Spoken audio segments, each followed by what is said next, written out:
Hey, welcome back. I thought I'd do a quick video on the recent race that I've done, which was the Brighton 10K. This was done last weekend, and my main reason for doing this was to try and apply to get into my age category for the British Masters. So it was going to be a really competitive race. So just to give you a sort of background to this, so it was the 2024-25 age group Masters I was aiming to get in for and apply for, and this is basically aimed at sort of road runners from 35 years old and above, and it's organised by England Athletics, and that's affiliated with the Roster Athletics website. So basically, why was I doing it? Because I want to get into basically it'd be nice to wear a Team GB vest or an England vest anyway. But 10K is not my usual distance because it's really short for me, because I'm used to the longer stuff. But it just happens that Brighton is the closest geographically to where I live. So I decided to go for that one. So usually I'm marathon distance and above, that sort of thing. So the first thing I did was I went to the Roster Athletics website and registered my name and personal bests and which age category I was going in for. Now, on research, there were 18 other applicants within the M45 age category, and it's quite interesting because you can actually see they put their personal bests. So 8 of those 18 had faster personal bests than I had, and I was also the oldest, together with one other guy who was born in 1975, in that age category. So it was going to be really tough to make the top 3, which is what's needed to then get chosen for the British Masters in your age category. So yeah, top 3 get through. And also 10K isn't my usual distance because it's a short, fast distance, which a lot of these people only really train for, whereas I'm just go for ultras and all that sort of thing. It was going to be a tough one. I also made the mistake of just booking in with Roster Athletics and thinking that was it, but I also needed to have booked in with the organisers, the standard route, which was Brighton and Hove AC. Now, I didn't do that, and I just assumed that was enough just to get it on the roster side of things. And then literally 2 days before the race, I looked at their Facebook page and realised that I probably wasn't going to be able to run because I hadn't booked in with the standard route of application through the race organisers. So, and then going to their website, it was showing that entries closed. So there's me thinking that I'm not going to be able to run. So the first thing I did was thought about the next race, which is the Winter 55 miler ultra, and then went out for a 15-mile trail run with elevation. But eventually I managed to get in through the back door sort of thing with a waiting list option, which was great. So all systems go, the show must go on basically. So I was running in the 10K in the end. So leading into the race, I'd done quite intensive amount of racing. So I'd done 4 races so they weren't all proper races, but the first one was, I did East Grinstead Park Run, which I won and came first. I did Beachy Head Marathon, which I came second the following weekend, and then I did Wakehurst Place Park Run the next weekend, which I came second in, and then the following weekend I did the Surrey League Cross Country at Hurst Green, which I came first in the division and second overall in that race. So I was feeling quite strong race wise, and then the following weekend I would have had the 10K after that. So I was hoping in that weekend, 2 weeks before, of hopefully getting in some speed training, which is just tailored specifically to the 10K distance. Now this would be interval training generally, which would be things like, this is the sort of thing which really makes the difference on race day. So interval training, I would have done like 10 times 1k or 5 times 2k, and then going in 3 times 2 miles, and then 2 times 5k with strides. So you're slowly building up and putting the blocks together to get up to that 10k distance.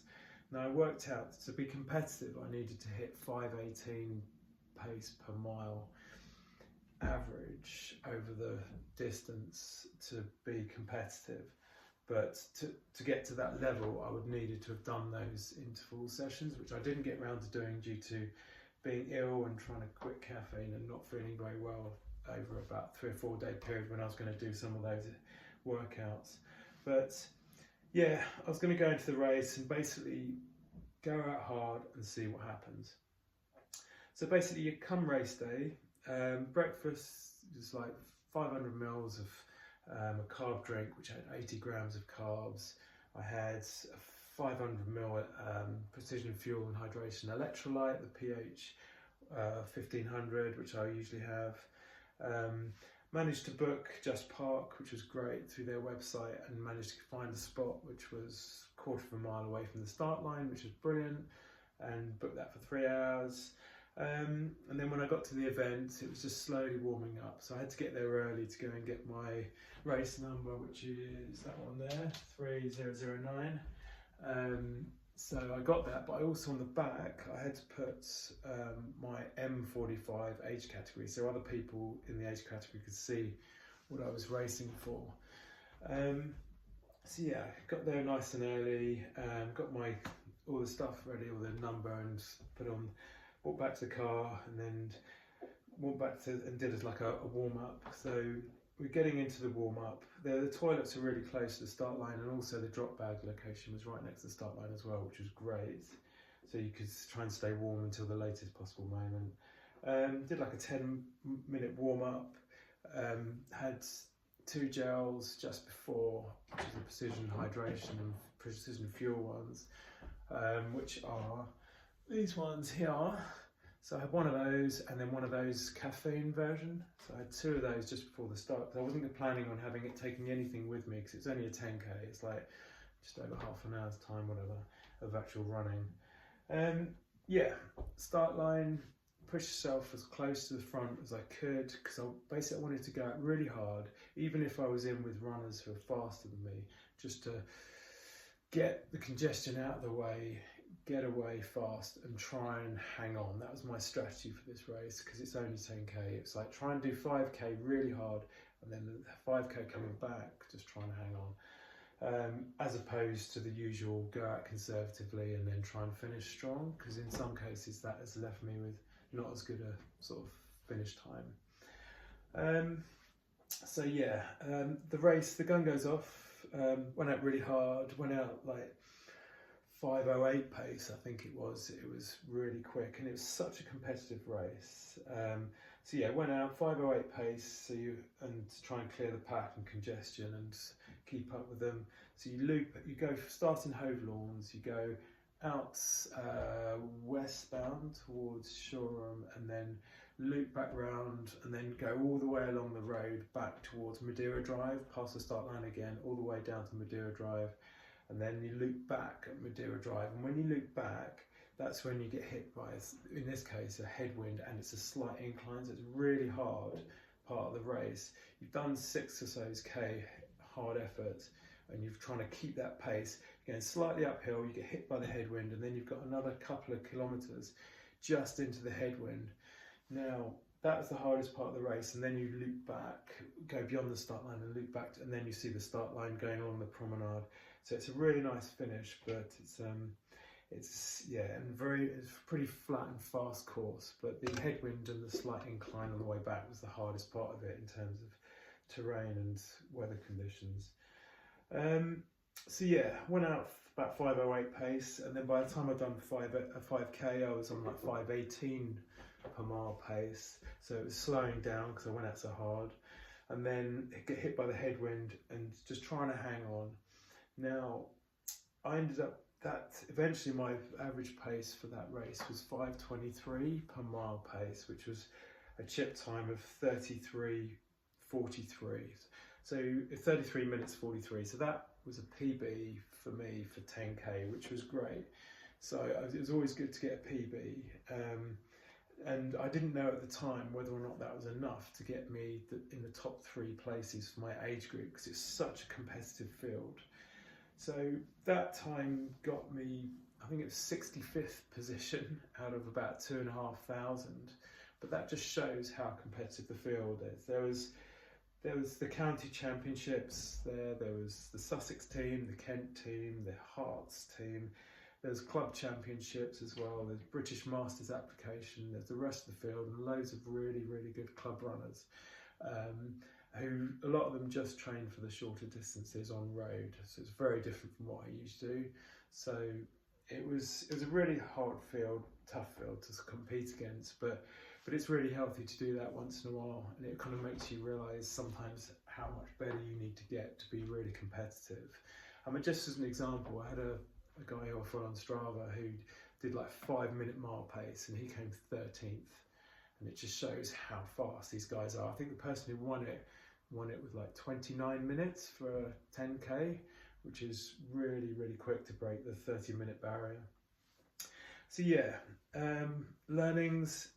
Yeah, I think in this case it's good to go out hard and try to hang on for these shorter races, and basically on the way back, going along back towards the start line again, when you get hit with a headwind, there's a few people who I was running with, and you could really tell by their breathing that they were going through a lot of pain, and there was just so much heavy breathing, really, really fast, almost sound like they're hyperventilating. But some of these guys were actually overtaking me, which made me think, am I not pushing myself hard enough? Because it's like, should I be going through more pain to actually get those times? You know, it was a bit of a sort of eye opener to actually see these people overtake you, even though they're breathing and everything, and it sounded like they were going through so much pain. So yeah, am I basically pushing myself hard enough? I mean, overall, it's a great race. It's such a strong field, but and it kind of forces you to raise your game. So yeah, also I needed to get those train specific workouts done before, because I didn't really do many of them at all. I did a few races which were kind of like speed sessions, but they weren't specific to the 10k distance on that terrain. So yeah, so what else? But overall, yeah, I was really happy to I PB'd into my 10k time. I also PB'd my 5k time as well on that one race with a, where was it for the 5k? It was 16:28. So I'm hoping to one day break 16 minutes, but that's 16:28 for 5k. That's a 5:18 per mile pace. So I was happy to break that as well, and that was the 5k going out before you kind of come back and get hit by the headwind. So yeah, but next year it's looking pretty bright. Basically, I'll be 50 next year, which will put me into the next age category, and it'll be less competitive. And so yeah, I mean, if I was in that age category for this race, I would have come second, which would have meant that I would have qualified for the Masters application. But yeah, maybe next year, or maybe I'll try and get in with one of the longer distances, but currently they all seem to be a lot further away up north or abroad or something like that, and I wasn't willing to travel too far at this moment in time. But yeah, so it's looking bright. Next year, M50 age category go up, and so it should be easier, but as long as I keep this level of training up. So the kit wise, I had a short list of shoes, which was the Sky Paris, Metaspeed Sky Paris by Asics, or the Vaporfly Next Percent 2s, or the Takumi Sen 9s. Now, weight-wise, I was thinking of going with the Sky Paris because they're the lightest and they're max stack, but I eventually decided just to try a pair of trusty Vaporfly Next Percent 2s. These have got about 13 miles on them before that. So they perform pretty well, you know, quite aggressive plate, the way in which the plate positioning is sort of leans you over. So I wore those. I was also the Adidas black singlet, which is ultra lightweight. It's the Adi 01, and then the Adidas Terex shorts. I was going a bit Adidas theme there, and some usual Injinji sort of midweight sort of socks, short ones, nice and lightweight. What else? It's going with the Garmin Forerunner 245, nice and lightweight, and also the Coros arm monitor, which was just on this arm as well. So yeah, I mean, overall it was great to get PBs in 5k and 10k for that race, but it just shows you how competitive it is, and I really enjoyed it. But well, to be honest, I was really gutted to come fourth when I needed to come third. But hopefully next year, it should be a different story. Yeah, highly recommend the event overall. Really well organised. The weather was pretty good considering I think the year before it was really, really windy, so it was better than the year before. And yeah, there's good support en route just to help get you to the finish line. So yeah, highly recommend. And yeah, thanks for watching, and tune in for the next one. See you later, bye.